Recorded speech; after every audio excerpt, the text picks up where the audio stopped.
A marriage under ice. I married you because I thought you were smarter than this. Not a word of love. Not a goodnight kiss. That was the last thing he ever said to her before slamming the door behind him. She was left standing alone in a cold marble hallway, holding a pregnancy test.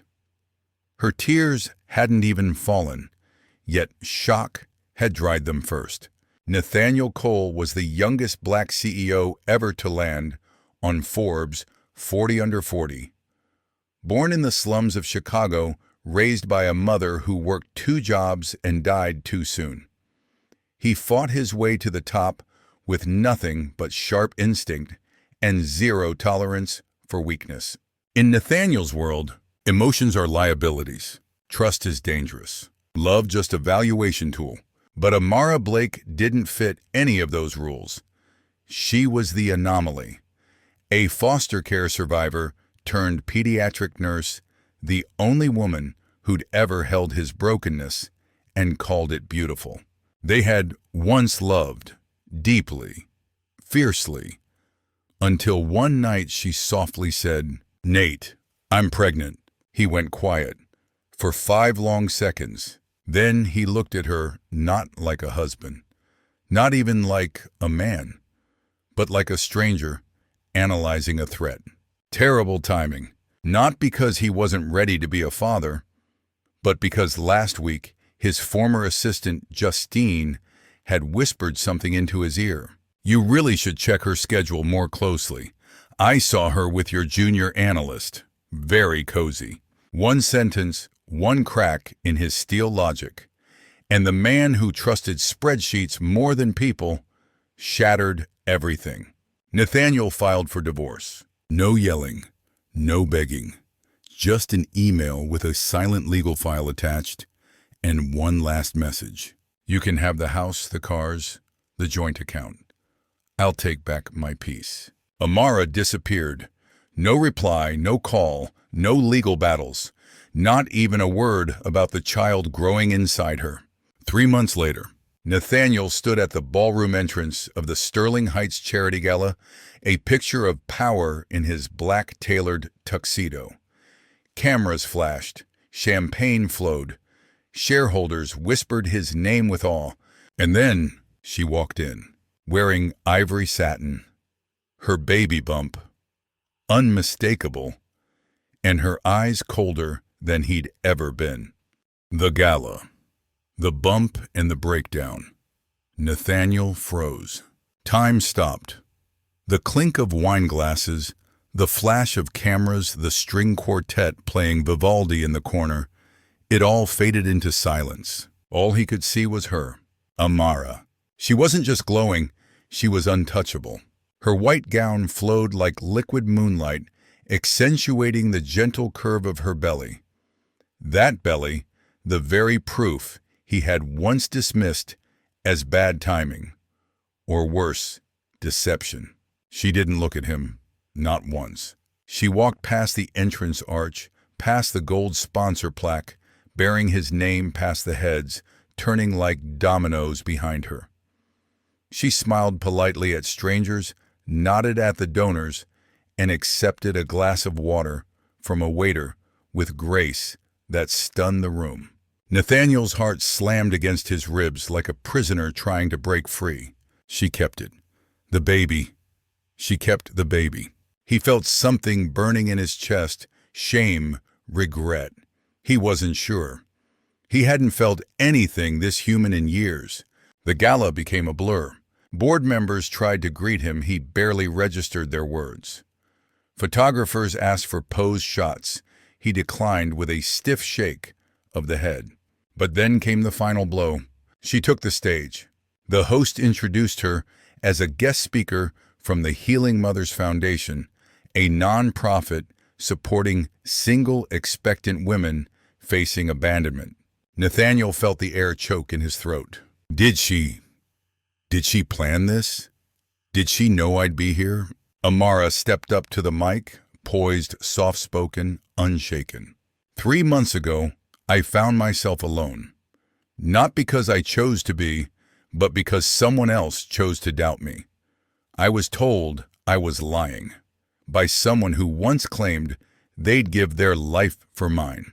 A gasp from somewhere in the crowd, but Amara didn't flinch. Today I'm not asking for sympathy. I'm here to stand for women who were left and still chose love. Not for the one who left, but for the life inside them. Nathaniel stumbled back, knocking into a server's tray.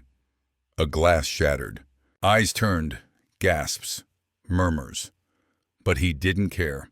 He was already walking out, no staggering out of the gala hall, his world collapsing in reverse. He reached the corridor, leaning against the wall, breathing like he had run a marathon. She wasn't lying. And in that instant, the cold, calculating CEO finally broke. What a man can't buy back. Nathaniel didn't drive home that night. He didn't go back to his penthouse. He didn't return calls from board members' assistants or even his mother's caregiver. He sat in his black Escalade in the parking garage, staring at the steering wheel like it held the answers to questions he never dared ask. The words rang in his head again. I found myself alone, someone who once claimed they'd give their life for mine. Her voice wasn't bitter. It wasn't theatrical. That made it worse. It was the voice of someone who had already buried her pain and chosen peace without him. Flashback, 7 months ago. Nathaniel had come home late as always. His phone was glued to his palm, his attention divided, his mood sharp. Amara had made him dinner. She rarely cooked, but she knew he missed his mother's recipes. She had that glint in her eyes, the one she wore when she was nervous but excited. Nate, I have something to tell you. He barely looked up from his phone. Can it wait until I close the Hong Kong call? Her smile faded. She nodded, and never brought it up again until days later when she finally held the test in her hand. Back in the car, Nathaniel pressed his palms into his eyes. The kind of pressure people use to stop themselves from crying even when they know it's too late. How did I become this man? A man who traded faith for spreadsheets. A man who believed a secretary's whisper over his own wife's heartbeat. A man who once held Amara while she had nightmares. And now called her a liar without proof. 3 days passed. He didn't call her. He didn't even know where she lived now. She'd moved out without a trace. No forwarding address, no social media, nothing. All that remained was her signature on the divorce papers. But he remembered something. The Healing Mothers Foundation. He opened his laptop, searched, found it. Their next support group event, Wednesday, 6:00 p.m., hosted in a quiet church basement downtown. He hesitated, then typed out an email to the organization. Subject: volunteer interest. Hi, my name is Nathaniel. I'd like to offer financial support to your foundation. May I attend the upcoming session? He left out one thing, that he wasn't there to donate. He was going to see her again. Wednesday, 6:02 p.m. The room smelled like tea, old hymn books, and lavender. Plastic chairs, soft lighting. No judgment. Women sat in a circle sharing stories about anxiety, loneliness, cravings, and strength. Then she walked in. Amara. In a navy dress this time. No makeup, no armor, no need for either. She didn't see him yet. But when she did, she stopped mid-step. Their eyes locked. And for a full 5 seconds, neither of them blinked. Nathaniel, she said flatly. Not cold, not warm, just finished. I want to talk, he said. You had your chance. Her silence hurt louder than her words.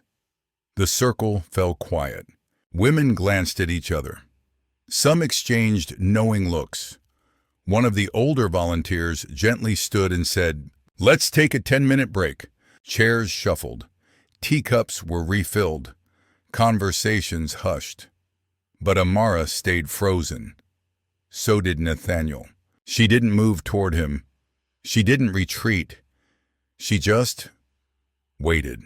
"Can we talk?" he asked again, softer this time. "We're already talking," she said. Her eyes didn't flinch. Her voice didn't tremble. It hit harder than yelling ever could.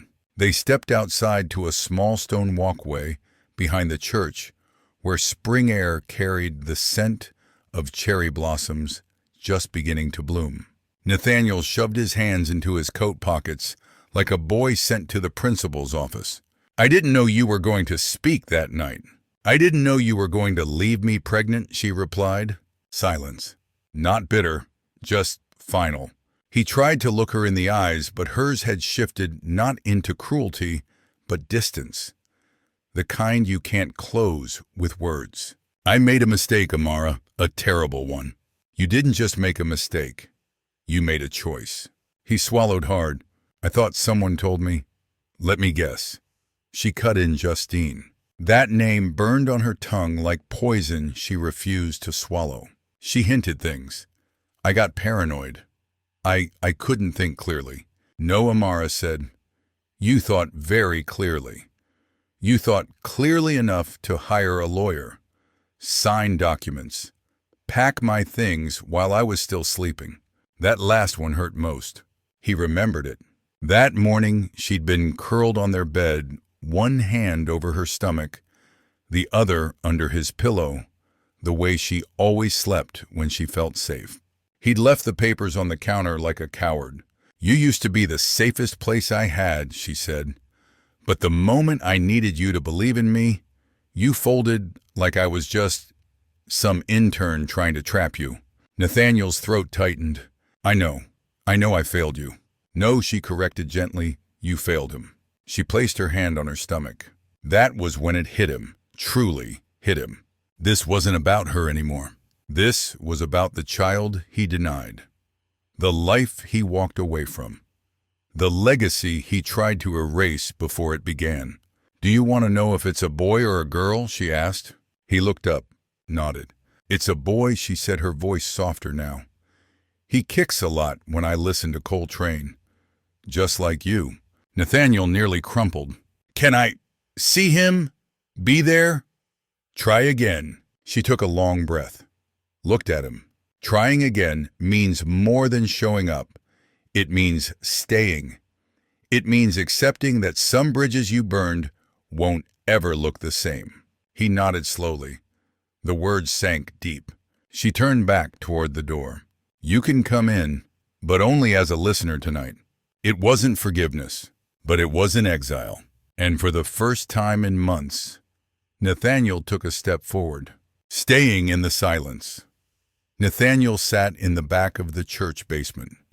No spotlight, no introductions, no speeches. Just a man with folded hands and restless guilt listening to women speak about heartbreak, abandonment, and healing. Amara sat across the room, never once looking at him, but she didn't ask him to leave. That was something. A woman named Rosa shared about her husband leaving after her third miscarriage.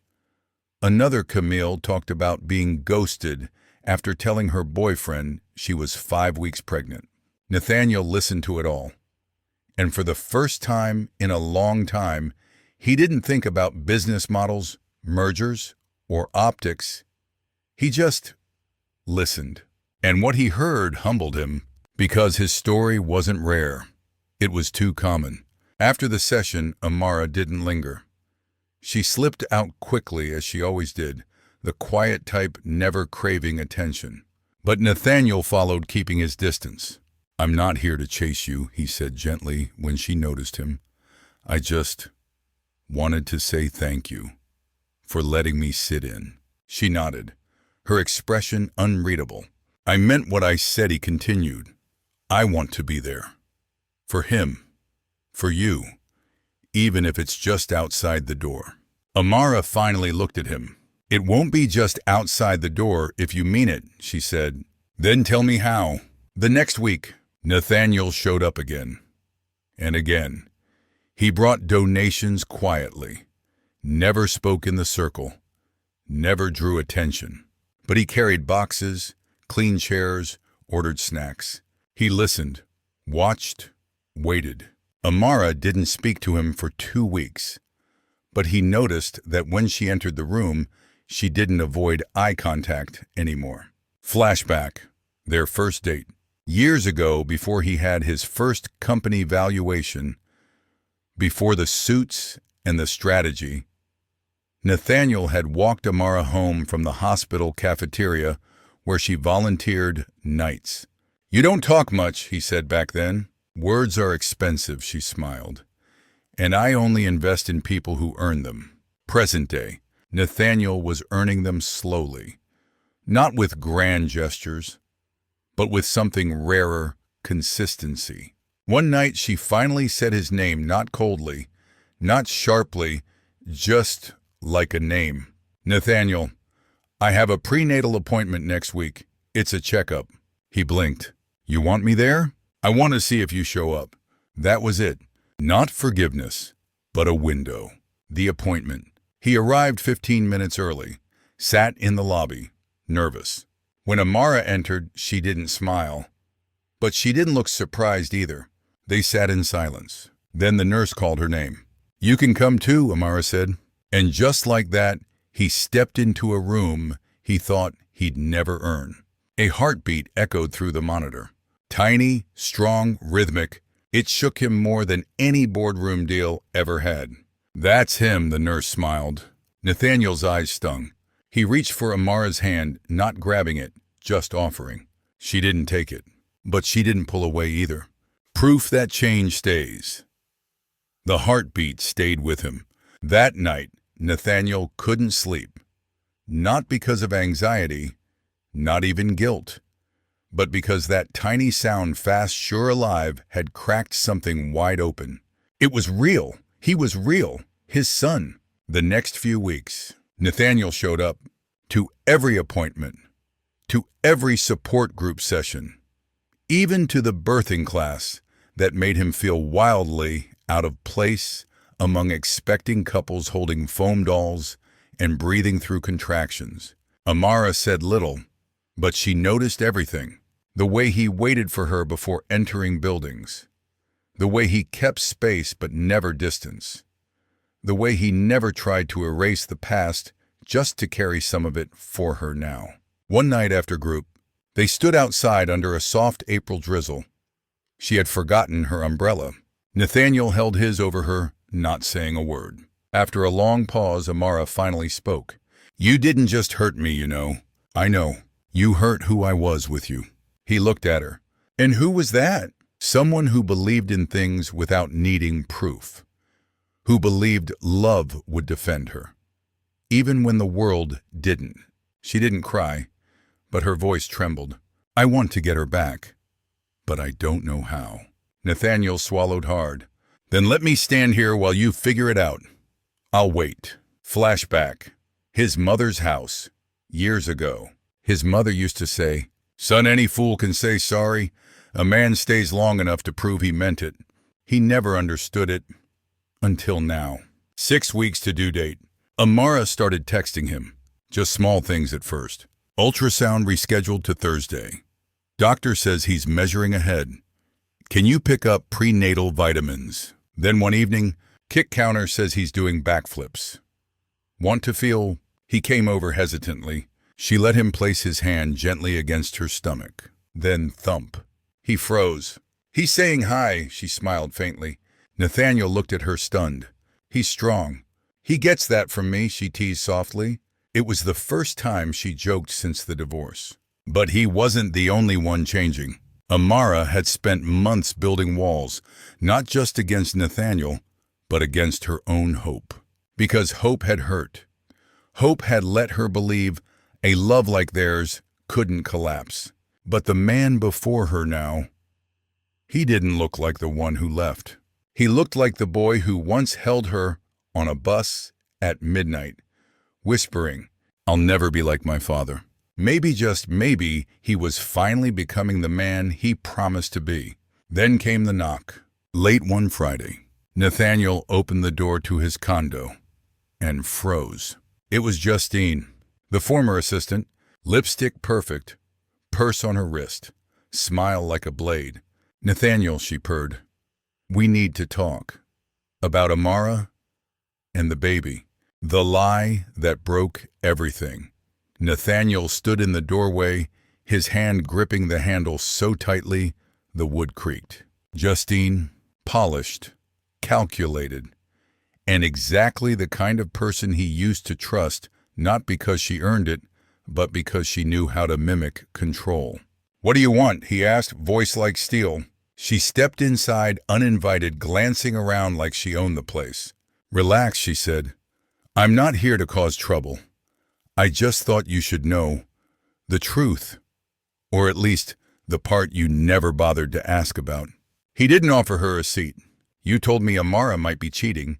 I said she was close with someone. You assumed the rest." He stared at her, eyes narrowing. "Why?" She shrugged. That same cold shrug that used to charm investors. "Because you didn't deserve her. Because I spent 2 years watching you take her for granted. And because, if I'm being honest, I wanted you to fail." There it was, blunt, icy. She kept talking. "You think love makes men strong?